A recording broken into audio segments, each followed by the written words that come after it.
এই তিনটি সাবধানতা নামাজের ব্যাপারে আমাদের বোনদেরকে আমি বিশেষভাবে করলাম। অনেক মহিলারা আছেন সারা জীবন নামাজ পড়েছেন কিন্তু তাদের নামাজ হয় নাই। যে অনেক বোনরা আছেন রাত বিরাত পর্যন্ত, এটা শুধু এই অঞ্চলে নয়, সারা দেশে এই রোগ, যে রাত গভীর রাত পর্যন্ত মোবাইলে টিপাটিপি, টেলিভিশন দেখা দেখি, এগুলা করতে করতে আমাদের রাতের বড় অংশ কেটে যায়। ফজরের নামাজ পড়া হয় না, সন্তানদের পড়তে দেই না, নিজেরা পড়তে পারি না। অনেকে 7টা 8টা বাজে 9টা বাজে ঘুম থেকে উঠেন। আমার বোনেরা আমার, আল্লাহ রাব্বুল আলামিনের কাছে এই নামাজগুলোর জন্য হিসাবদিহি করতে হবে। দুনিয়া চিরকাল থাকার জায়গা না বোনেরা আমার। এই সম্পদ, এই টাকা পয়সা, এগুলা কোলে নিয়ে, এগুলোকে আগলে নিয়ে, এগুলোকে বুকে জড়িয়ে নিয়ে আপনি সারা জীবন থাকতে পারবেন না। বিশ্বাস করুন, আল্লাহ রাব্বুল আলামিনের কাছে আমাদের সবাইকে যেতে হবে। ইন্না লিল্লাহ, নিশ্চয় আমরা সবাই আল্লাহর সৃষ্টি, ওয়া ইন্না ইলাইহি রাজিউন, আর আমাদের সবাইকে আল্লাহর কাছেই ফিরে যেতে হবে। যেহেতু আল্লাহর কাছেই ফিরে যেতে হবে, অতএব আসুন আমরা 5 ওয়াক্ত নামাজের ব্যাপারে ইহতিমাম করি, এর ব্যাপারে গুরুত্ব আরোপ করি। আমরা 5 ওয়াক্ত নামাজকে যথাযথভাবে পড়ার চেষ্টা করি এবং আল্লাহর ভয় অন্তরে জাগ্রত করি। দেখুন, যার এখন যে বয়স আছে, যার বয়স এখন 30 হয়েছে, তিনি চিন্তা করুন আপনার জীবনের মূল সময়টা এখন পার হয়ে যাচ্ছে। মূল সময়টা পার হয়ে যাচ্ছে। আর 10 বছর পর, 40 পার হওয়ার পর আপনি চাইলে অনেক ইবাদত করতে পারবেন না, আপনি চাইলে অনেক নেকামল করতে পারবেন না। শরীরটা দুর্বল হয়ে আসবে, শরীরে নানা রকমের রোগ ব্যাধি শুরু হবে, অজুটা ধরে রাখতে পারবেন না, ঝিমানি আসবে, নানান রকমের অসুবিধা তৈরি হবে। ইবাদতের সময় কিন্তু চলে যাচ্ছে। তখন চোখের পানি ফেলবেন, আফসোস করবেন, কিন্তু ইবাদত আর করতে পারবেন না। এরপর একটা সময় আপনি দেখতে দেখতে দুনিয়া ছেড়ে, সব কিছু ছেড়ে আপনাকে চলে যেতে হবে। এই সম্পদ মানুষ ভাগযোগ করে নিবে, ওয়ারিসরা, ছেলে মেয়েরা, নাতিপুতিরা ভাগযোগ করে লুটপাট করে নিয়ে নিবে, কিন্তু আপনাকে আপনার আমল নামা নিয়েই দুনিয়া থেকে যেতে হবে। অতএব আসুন আমরা 5 ওয়াক্ত নামাজকে সুন্দর করি। যারা ফজরের নামাজ পড়ছেন না বা পড়তে অসুবিধা হচ্ছে, শুনে রাখেন, নবী করিম সাল্লাল্লাহু আলাইহি সাল্লাম বলেছেন, মুনাফিক যারা নামে মুসলমান, আল্লাহর খাতায় মুসলমান না, যারা আল্লাহর খাতায় মুসলমান না, নামে মুসলমান, এদের একটা বড় মার্কা হলো তাদের জন্য 2টা ওয়াক্ত নামাজ পড়া খুব বেশি কঠিন হয়। তার একটা হলো আসর আর একটা হলো ফজর। এই 2 ওয়াক্ত নামাজ যদি কারো দ্বারা পড়া সম্ভব না হয়, সে অন্যান্য ওয়াক্ত পড়ে কিন্তু এই 2 ওয়াক্ত পড়তে পারে না, তাহলে সে যেন সাবধান হয়, সে যেন সোজা হয়ে বসে, সে যেন আল্লাহর দিকে দৌড়ায় এবং ঈমানকে নবায়ন করে। কারণ নবী করিম সাল্লাল্লাহু আলাইহি সাল্লাম এটাকে বলেছেন যে এই 2 নামাজটা হলো মুনাফিকদের জন্য সবচেয়ে কঠিন, সবচেয়ে ভারী, এটা পড়তে তাদের সবচেয়ে বেশি অসুবিধা হয়। অন্যান্য নামাজগুলো তারা হয়তো পড়ে কিন্তু এই 2 নামাজ পড়তে পারে না। বিধায় আমাদের যাদের ফজরের নামাজ পড়া হয় না বা ফজর নামাজ পড়তে পারি না, বা চেষ্টা করেও আমার দ্বারা বেশিরভাগ সময় ফজর নামাজ পড়া হয় না, মিস হয়, কিংবা পড়ি কিন্তু অনেক কষ্ট হয়, সাধারণত হয় না, একদিন হয়তো 5 দিন হয় না, এবং সময় মতো হয় না, সকালে 8টা 9টায় উঠে নামাজ পড়েন, মনে রাখবেন আমাদের জন্য এটা অ্যালার্মিং, যেটা শয়তানের ওয়াসওয়াসার কারণে, কুমন্ত্রণার কারণে আমরা মুনাফিকদের কাতারে চলে যাচ্ছি কিনা। অতএব আমার মা বোনদের প্রতি আমার উদাত্ত আহ্বান থাকবে, 5 ওয়াক্ত নামাজ ঠিক করুন, আপনার অন্য সব আল্লাহ তাআলা ঠিক করবেন। ইন্নাস সালাতা তানহা আনিল ফাহশাই ওয়াল মুনকার, নামাজ মানুষকে অশ্লীল এবং অন্যায় কাজ থেকে বিরত থাকবে, এটা সেই চেষ্টা করবেন। সেই সাথে মা বোনদের একটা বড় ধরনের রোগ হলো তাড়াহুড়া করে নামাজ পড়া। এই রোগটা পুরুষদের মধ্যেও আছে, কিন্তু তুলনামূলকভাবে আমাদের মা বোনদের মধ্যে বেশি দেখা যায়। লম্বা সময় নিয়ে খুব ধীরস্থিরতার সাথে সূরা ফাতিহা পড়বেন, এরপরে সুন্দর করে বিসমিল্লাহির রহমানির রহিম পড়ে একটা সূরা মিলাবেন আস্তে আস্তে, এরপরে আল্লাহু আকবার বলে শ্রদ্ধার সাথে, আল্লাহ সবচেয়ে বড়, আল্লাহ সবচেয়ে মহান, অন্য কোনো চিন্তা যেন মাথায় না আসে, এটি ভেবে এরপরে রুকুতে যাবেন।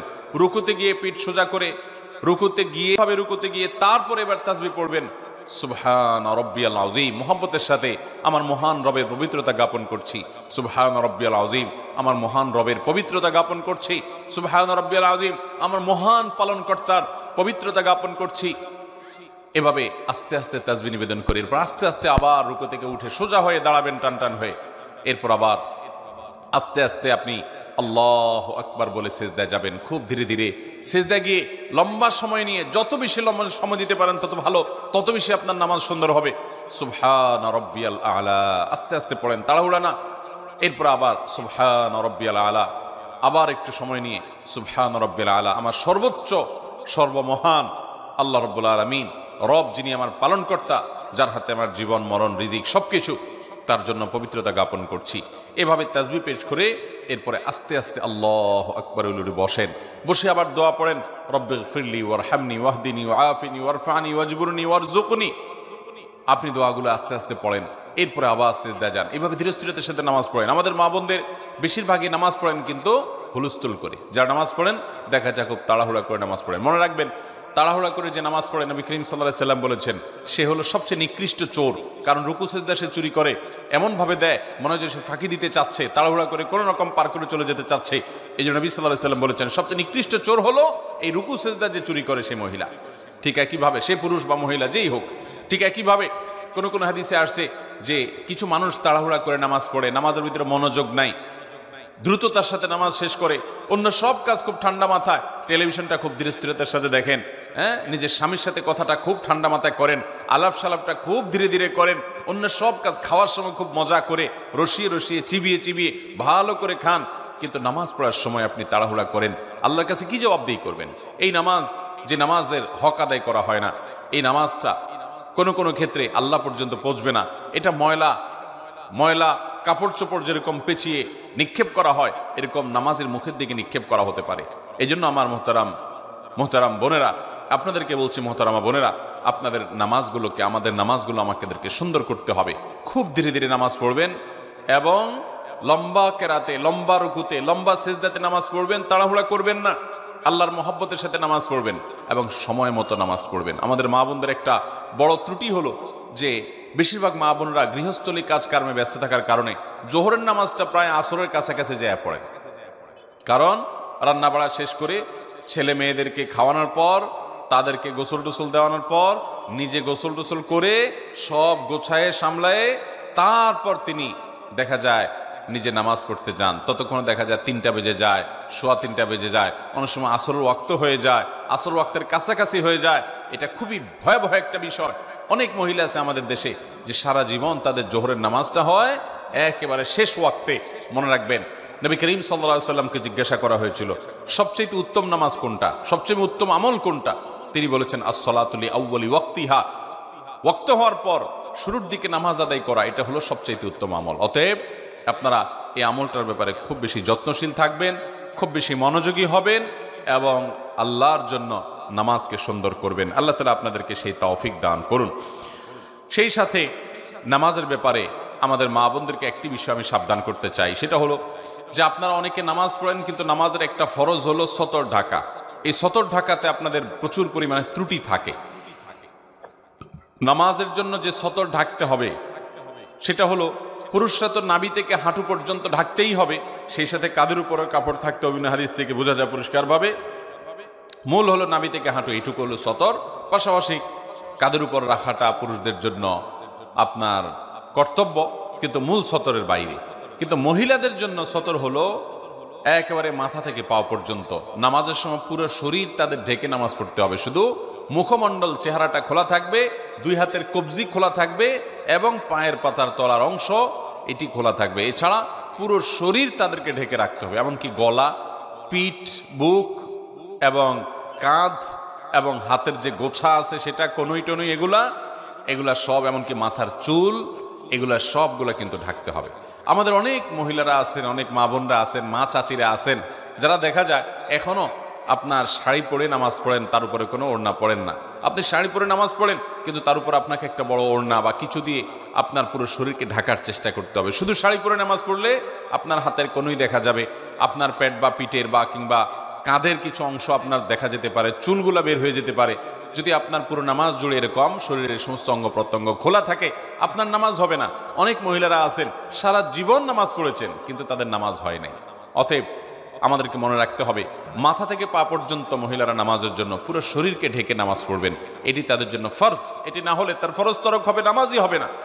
বিধায় এই 3টি সাবধানতা নামাজের ব্যাপারে আমাদের বোনদেরকে আমি বিশেষভাবে করলাম। আর যারা বয়সে অনেক তরুণী আছেন, আমাদের অনেকে আছেন নামাজের গুরুত্ব এখনো বুঝি না। দেখুন, আল্লাহ রাব্বুল আলামিনের কাছে আমাদের সবাইকে চলে যেতে হবে, খুব দ্রুততার সাথে চলে যেতে হবে। আমরা কেউ এখানে থাকতে আসি নাই, জিন্দিগি পার হয়ে যাচ্ছে। বিধায় এই ফরজ নামাজকে আমরা খুব গুরুত্বের সাথে পড়বো ইনশাআল্লাহ। দ্বিতীয়ত যে নসিহা থাকবে তা হলো আল্লাহ রাব্বুল আলামিনের কাছে নারী হিসাবে আপনাদের একটা বিশেষ জবাবদিহিতা আছে, সেটা হলো আপনি কতটা পর্দা পশিদা করেছেন। পর্দার এই বিধানটাকে আল্লাহ তাআলা ফরজ করেছেন। সূরা নূর বেশি বেশি করে পড়বেন, সূরা আহজাব বেশি বেশি করে পড়বেন। এই দুই সূরাতে পর্দার বিধানগুলো আল্লাহ তাআলা বিস্তারিত পুঙ্খানুপুঙ্খ আলোচনা করেছেন। আমাদের মা বোনদের জন্য এক্সট্রা একটা ফরজ আছে, যেটা পুরুষদের জন্য নাই, সেটা হলো নিজের সৌন্দর্যকে পরপুরুষের সামনে প্রকাশ করা যাবে না, এটা ঢেকে তাদেরকে চলতে হবে। পুরুষদের জন্য যে নির্দেশ আছে এই সংশ্লিষ্ট, সেটা হলো তারা চোখের হেফাজত করবে, চোখকে অবনত করবে। কিন্তু মা বোনদের জন্য নির্দেশ হলো তারা নিজেদের এই সৌন্দর্য, আল্লাহর দেয়া সৌন্দর্য অর্থাৎ পুরো শরীরকে তারা ঢেকে ঢুকে রাখবে। নবী করিম সাল্লাল্লাহু আলাইহি ওয়াসাল্লাম বলেছেন, আলমার আতু আওরা, একজন নারী পুরাটাই হলো আবৃত রাখতে হয় তার নিজেকে। যদি কোনো নারী বাসা থেকে বের হয়, ইস্তাশাফাহা শয়তান, শয়তান তার পিছে লাগে এবং তাকে দিয়ে বহু মানুষকে বিভ্রান্ত করে, ঈমান হরণ করে, তাকওয়া হরণ করে, চোখের গুনাহ করায়, মনের জেনা করায় এবং তাকে হারামের দিকে নিয়ে যায়। এজন্য মা বোনদের কর্তব্য হলো তার কারণে কোনো পরপুরুষ যেন ফিতনায় পতিত না হয়।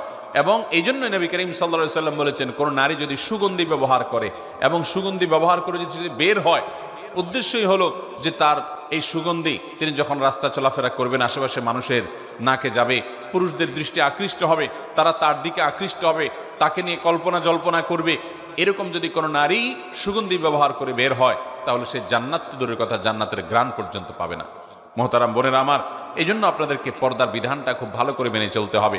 কোনো পুরুষের সাথে আপনার যদি কথা বলার দরকার হয়, আপনি 100 বার বলবেন, কিন্তু সেটা হলো প্রয়োজন মতো। অপ্রয়োজনীয় আলাপ করা যাবে না, বেহুদা আলাপ করা যাবে না, কেমন আছেন, কি খাইছেন, অপ্রয়োজনীয় কথা বলবেন না। কোনো দরকার হলো তো আপনি কেনার দোকানদারের কাছে কথা বলতে হলো তো আপনি কথা বলবেন, কিন্তু সেখানে আবার অনেক মা বোনরা আছেন অন্য পুরুষের সাথে কথা বলার সময় কৃত্রিম সুরে কথা বলেন, একটু মিষ্টি সুরে কথা বলেন, একটু কোমল কণ্ঠে কথা বলেন, একটু নিজের কণ্ঠটার ভিতরে বিশেষ মাধুর্যতা এনে কথা বলার চেষ্টা করেন। কোরআনে কারিমে আল্লাহ রাব্বুল আলামিন স্পষ্ট নিষেধ করেছেন যে তোমরা যখন পরপুরুষের সাথে কথা বলার দরকার হবে, কোনো প্রয়োজনে তোমরা কথা বলবে, ফালা তাখদা'না বিল কওল, তখন তোমরা কথাকে কোমল করে বলবে না, কথার ভিতরে কোমলতা সৃষ্টি করবে না, বরং স্বাভাবিকভাবে কথা বলবে। ওয়াকুলনা কাওলাম মারুফা, স্বাভাবিক কথা বলতে হবে। আমাদের বোনরা, মায়েরা অনেকে এই পর্দার বিধানগুলোকে লঙ্ঘন করেন। সোশ্যাল মিডিয়াতে অনেক মেয়েরা আছেন, নিজেদের ছবি, উন্মুক্ত ছবি আপনারা তুলে সেটাকে আপলোড করেন, আপনার স্বামীর সাথে ছবি আপলোড করেন, আপনি নিজের ছবি আপলোড করেন, বান্ধবীরা একসাথে হয়ে আপলোড করেন।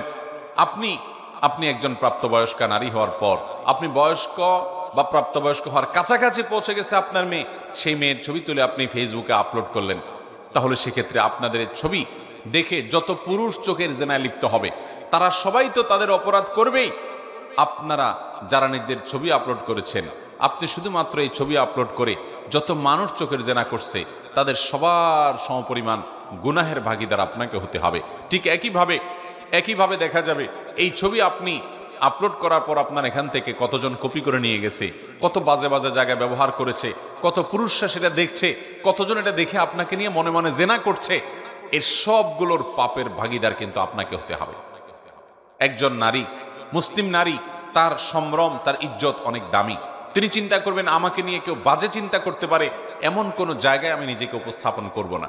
আপনি যখন আপনার ছবিকে ফেসবুকে ছেড়ে দিবেন, টুইটারে ছেড়ে দিবেন, অনেক বোনরা আছেন যে আজকাল দেখা যায় টিকটকে নিজেদের ভিডিও ছেড়ে দেন, ফেসবুকে নিজেদের ভিডিও ছবি ছেড়ে দেন, নিজেদের ব্যক্তিগত পারিবারিক বিষয়াবলীগুলোকে ছেড়ে দেন। আপনার শরীর, আপনার শরীরের সৌন্দর্য, এটা আপনি যারা পরপুরুষ তাদের সামনে আপনি দেখার সুযোগ করে দিয়েছেন, এটা আপনার আত্মসম্মান বোধ পরিপন্থী যে আপনাকে নিয়ে বাজে জল্পনা করার সুযোগ আপনি করেছেন। এবং বাজে জল্পনা যে আপনাকে নিয়ে হবে এই ব্যাপারে কোনো সন্দেহ নাই, কারণ আল্লাহ তাআলা সৃষ্টি করেছেন এরকম যে নারীদের প্রতি পুরুষদেরকে আকৃষ্ট করেছেন। অতএব আকৃষ্ট হওয়ার প্রবণতা পুরুষদের মধ্যে আছে, এই জন্য পুরুষরা তাদের চোখকে হেফাজত করবে, আর মা বোন তাদের ইজ্জত এবং সম্ভ্রমকে রক্ষা করার জন্য তাদের ব্যক্তিত্ব এবং আত্মসম্মান বোধের জায়গা থেকে তারা পর্দার বিধান মেনে চলবেন। পর্দা করা ফরজ মেয়েদের জন্য। এই ফরজ বিধান না মানার কারণে অনেক বোনরা জাহান্নামে যাবে। নবী করিম সাল্লাল্লাহু আলাইহি সাল্লাম নারীদের জন্য যে শর্ট সিলেবাস দিয়েছেন, 4টি কাজ করার মাধ্যমে নারীরা জান্নাতি হতে পারেন, তার ভিতরে একটি কাজ হলো যে ও হাফিজাত ফরজাহা, কোন নারী যদি তার সম্ভ্রমকে, ইজ্জতকে হেফাজত করেন। আজকাল অনেক বোনরা আছেন, এখানে আমাদের অনেক তরুণী মেয়েরা আছেন যারা ফেসবুকে ছেলেদেরকে ফ্রেন্ড লিস্টে ঢুকান। ফেসবুকে আপনাদের শত শত ছেলে বন্ধু আছে তথাকথিত, এটা শয়তানের সবচেয়ে বড় অস্ত্র।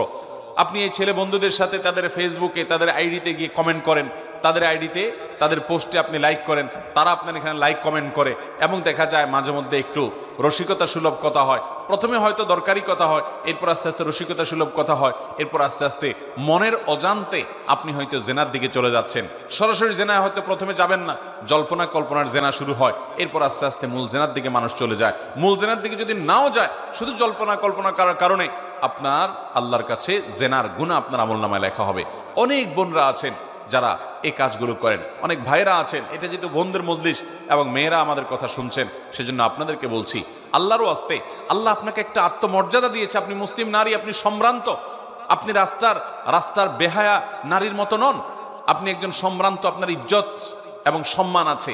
আপনার ফেসবুক ফ্রেন্ড লিস্টে যদি আপনার অন্য ছেলেদেরকে, পরপুরুষদেরকে আপনি ইনক্লুড করেন, তাদেরকে যদি অ্যাড করেন এবং তাদের সাথে আপনি ইনবক্সে গিয়ে যদি আলাপ সালাপ জুড়ায় দেন এবং দরকারি আলাপ থেকে বেদরকারি আলাপের দিকে চলে যান, কমেন্ট বক্সে যদি তথ্য আপনার কমেন্ট আদান প্রদান করেন, ফিতনার দুয়ারকে উন্মুক্ত করেন, তাহলে সেক্ষেত্রে মনে রাখবেন আপনার এই আইডি থেকে, আপনার এই কমেন্ট থেকে ওই পুরুষ ফিতনায় পতিত হলে, আপনি নিজে পতিত হলে, অন্যরা ফিতনায় পতিত হলে এর পুরো দায়ভার আপনাকে বহন করতে হবে। এই জন্য মায়েরা, আপনাদের নিজেদের সম্ভ্রমকে বাঁচানোর জন্য সংগ্রাম করতে হবে, প্রতিজ্ঞা করতে হবে, এবং মনে রাখবেন এই যুগে আল্লাহর সবচেয়ে বড় নেককার বান্দি রাবেয়া বসরি যদি কেউ হতে চায়, ইমরাতে ইমরানের মতো, ইমরাতে ইমরানের মতো, অথবা ইমরানের মেয়ে মারিয়ামের মতো, অথবা ফেরাউনের স্ত্রী আসিয়ার মতো নেককার, আয়েশা রাদিয়াল্লাহু তাআলার মতো নেককার নারী যদি কেউ হতে চায়, তার জন্য সর্বপ্রথম এবং প্রধান পদক্ষেপ হলো, অন্যতম পদক্ষেপ হলো ঈমান এবং সাধারণ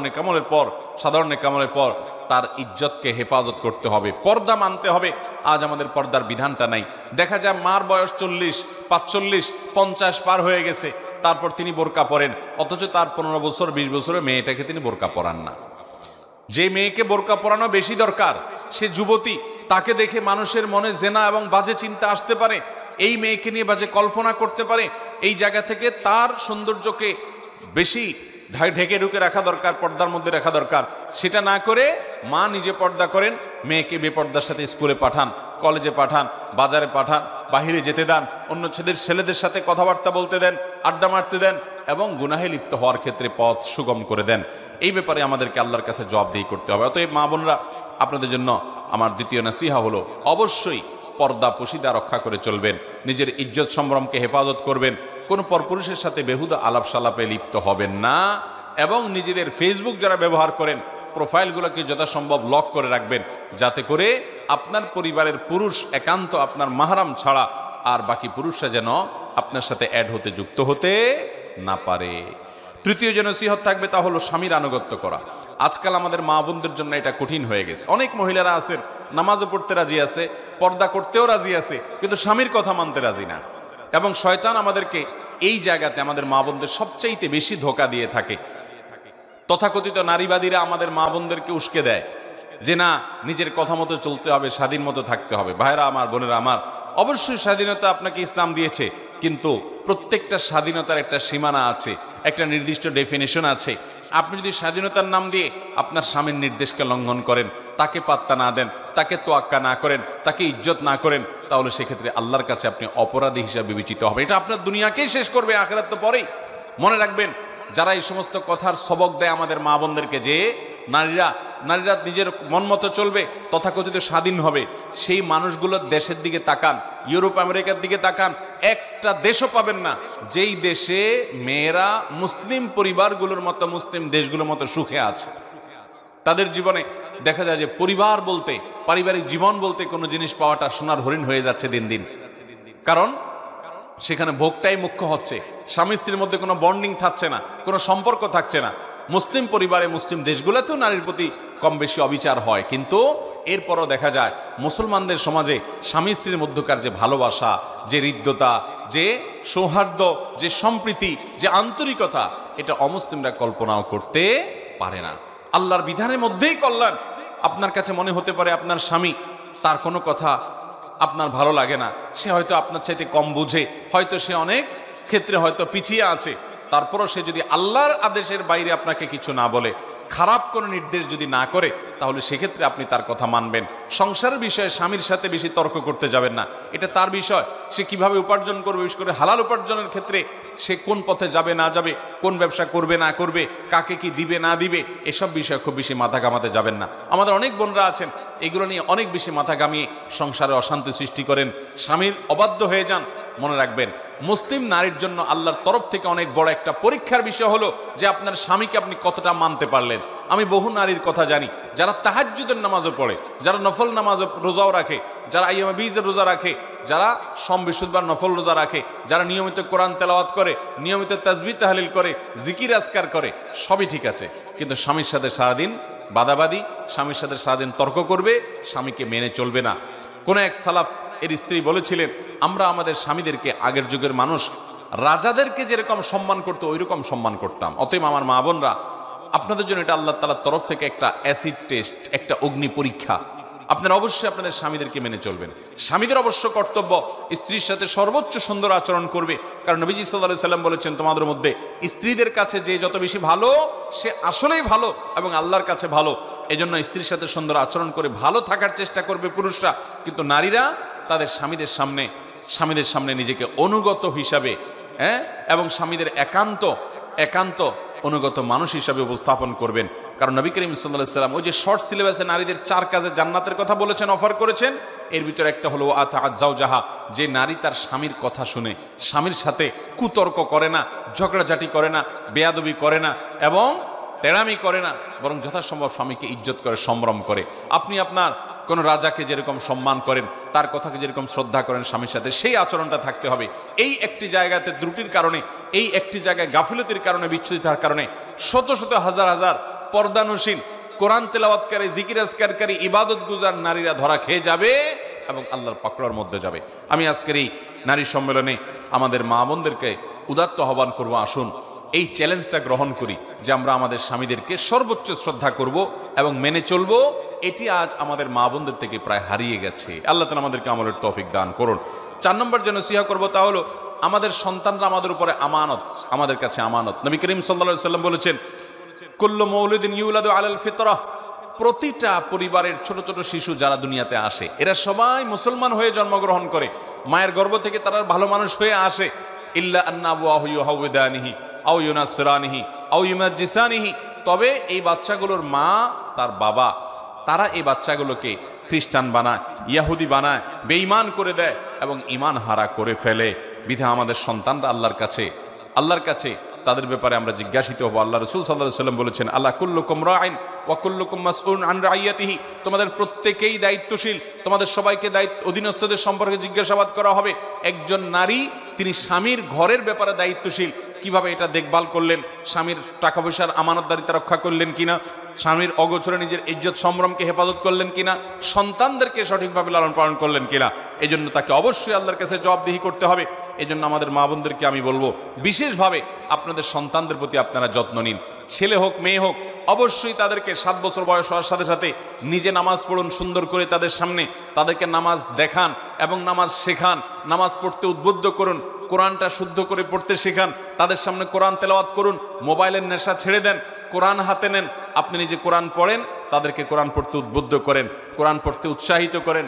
যদি কন্যা সন্তান হয় তাহলে সেক্ষেত্রে তাকে 8, 9, 10 বছরের কাছাকাছি বয়স গেলেই তখন থেকে তাকে পর্দা বুঝান। কেন পর্দা করতে হবে? একজন নারী তার সম্ভ্রম, তার ইজ্জত, তার আত্মসম্মান, আত্মমর্যাদার জায়গা থেকে তাকে নিয়ে কাউকে বাজে চিন্তা করতে দিবে না তিনি, এই জায়গা থেকে, এবং সমাজে মানুষের ফিতনার কারণ হবেন না তিনি, তার কারণে কেউ বিপদগামী হবে না, কোনো যুবক, কোনো তরুণ। সেই জায়গা থেকে আল্লাহর ফরজ নির্দেশ মানতে গিয়ে তিনি পর্দা করবেন। আল্লাহ বলেছেন, ওয়ালা ইউবদিনা যিনাতাহুন্না, নারীরা তাদের সৌন্দর্যকে প্রকাশ করবে না, ইল্লা মা যারা মিনহা, কিন্তু পর্দা করার পরও যদি আপনার পর্দার বাহির থেকে প্রকাশিত হয়, অর্থাৎ বাহির থেকে যদি কেউ দেখে সেটা ভিন্ন বিষয়, কিন্তু পর্দা করবে, নিজেকে ঢেকে ঢুকে রাখবে এবং এটার জন্য সে টাইট পোশাক পরবে না। অনেক মহিলারা আছেন যে আজকাল প্রচুর পরিমাণে টাইট পোশাক আশাক পরেন, পুরুষদের মতো পোশাক আশাক পরেন, শার্ট প্যান্ট পরেন।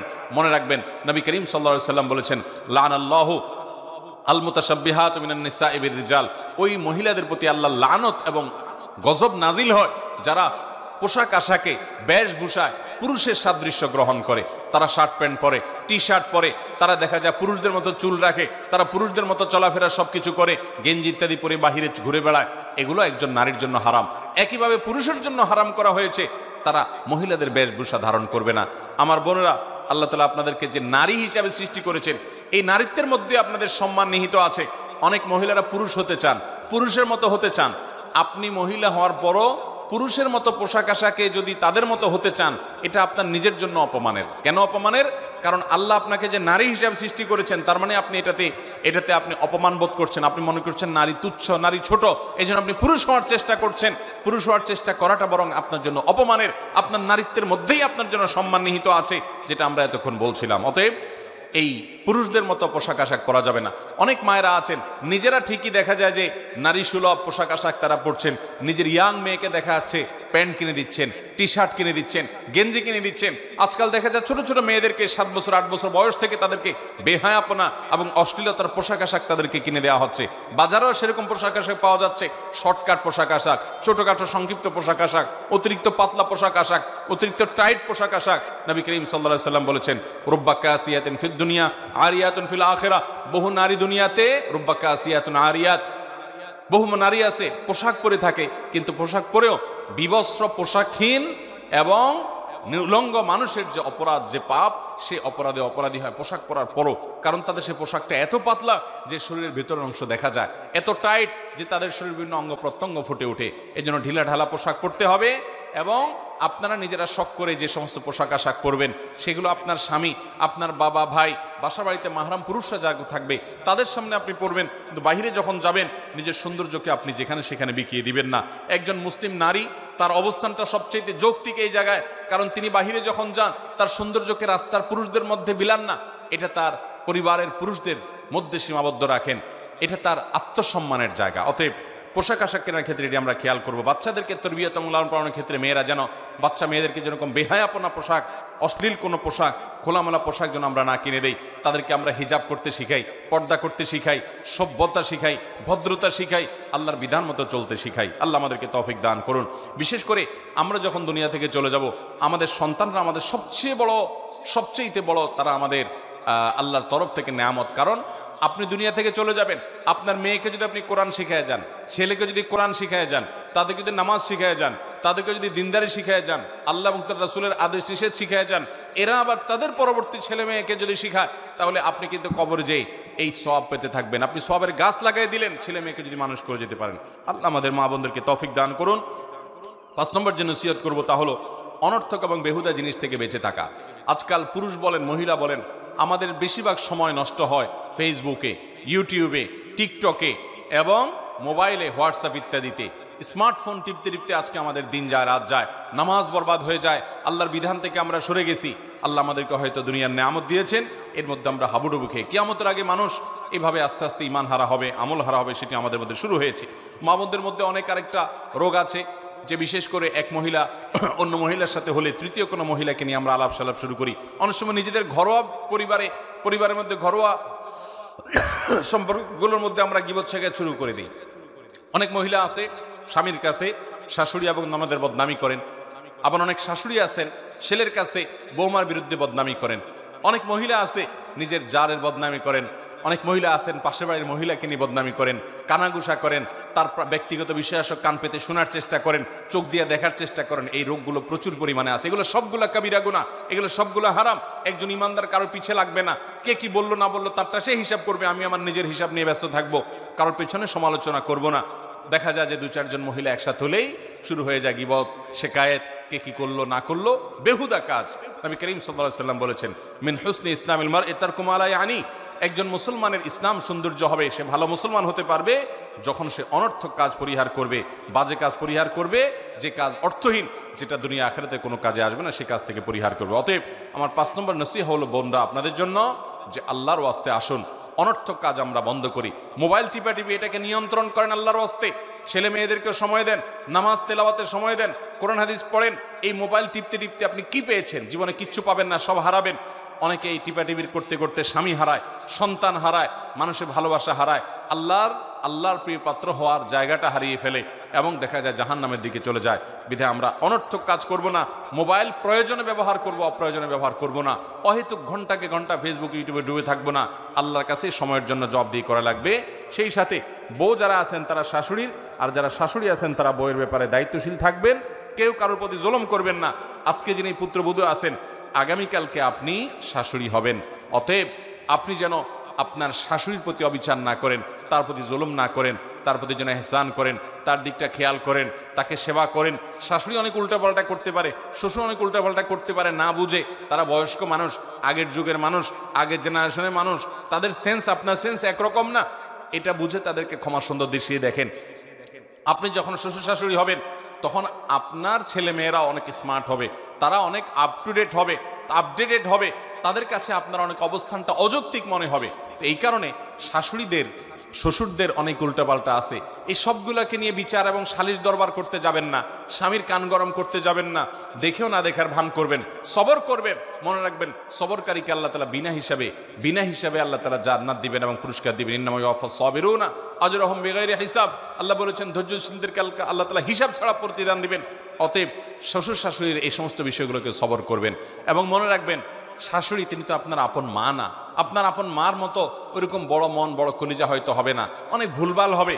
তারপরেও উনি হয়তো আপনার কোনো দেবরের দিকে বেশি টানে, আপনার কোনো ননদের দিকে বেশি টানে, হয়তো আপনার স্বামীর দিকে একটু কম টানে, আপনার মনে হতে পারে। তারপরেও এটা তার জন্য ওজোর হিসাবে রাখেন যে বুড়া মানুষ না বুঝে অনেক কিছু করে, ওনারটা উনি বুঝবে। আমি আমার জায়গা থেকে আমার দায়িত্ব আদায় করব। তারা মুরব্বী হিসাবে তাদের সেবা করা, তাদের প্রতি আন্তরিকতা দেখানো, তাদের পাশে দাঁড়ানো, তাদের খেদমত করা। মনে রাখবেন ইমানদার স্যাক্রিফাইস করবে, অতিরিক্ত অধিকার সচেতন হয়ে সে নিজের কর্তব্য সচেতনতার ব্যাপারে যেন গাফেল না হয়। নিজের দায়িত্ব সচেতনতা বেশি হতে হবে অধিকার সচেতনতার চাইতে। অতএব আমি কি পেলাম এর চাইতে বড় কথা হলো আমার করণীয় আমি কি করলাম। এটা হলো একজন ইমানদারের গুণ হবে। ঠিক একইভাবে একজন শাশুড়ি তিনি তার বৌমার ব্যাপারে এরকম আন্তরিকতা দেখাবেন যে আমার নিজের মেয়ের মতো সে তো আপন হবে না, সে তো পরের ঘর থেকে আসছে, নিজের বাবা মাকে ফেলে রেখে, ভাই বোনকে ফেলে রেখে, নিজের সংসার ফেলে রেখে আজীবনের জন্য আমার বাড়িতে চলে আসছে। এটাই তো তার অনেক বড় ত্যাগ। তার প্রতি আন্তরিকতা দেখাতে হবে, স্নেহ মমতা দিয়ে তাকে বড় করতে হবে।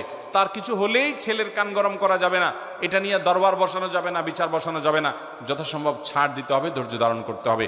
আল্লাহ তাআলা আমাদের মা বোনদেরকে একজন জান্নাতি নারীর যে গুণাবলী, একজন ভালো নারীর যে গুণাবলী, কোরআন যে সূরা তাহরিমের মধ্যে দুজন নারীর দৃষ্টান্ত দিয়েছেন, ইমানদার নারী, একজন হলেন ফেরাউনের স্ত্রী আসিয়া, আরেকজন হলেন ইমরানের মেয়ে মারিয়াম, ঈসা ইসলামের মা মারিয়াম।